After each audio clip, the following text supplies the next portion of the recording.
Anna, a lot of learners get stuck the moment you ask them, "What's your morning routine?" Suddenly, even simple English feels impossible. That always surprises me because daily routines are really the perfect place to start speaking. It's stuff you do every day, right?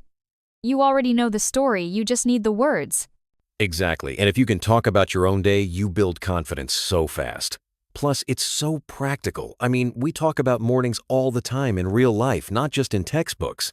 Yeah, and honestly, once you have those basics down, it's much easier to add new details. It's almost like building a foundation you can keep stacking on top. Totally. And that foundation gets stronger every time you practice, especially with simple, real examples. Actually, that leads right into our first useful phrase. So, the first phrase is one almost everyone needs. I wake up at, I love how direct it is, no fancy grammar, just straight to the point. I agree. And it's flexible too. Like, I wake up at 6 a.m. or change the time to match your real life. It's easy to swap in your own details.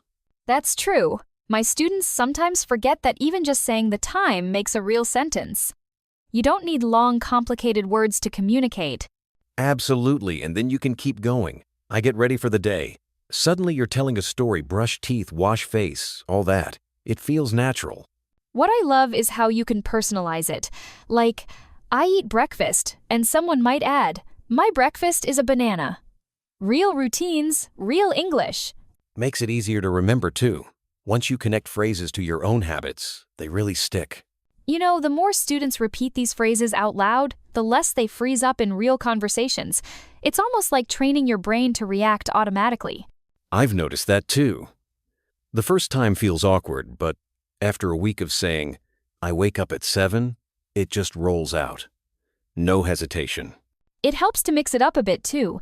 Maybe one day you say, I check my messages, or add, I drink warm tea. Little changes make you sound more natural.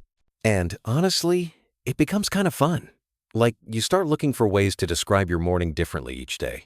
That actually reminds me, asking others about their routines is a great conversation starter.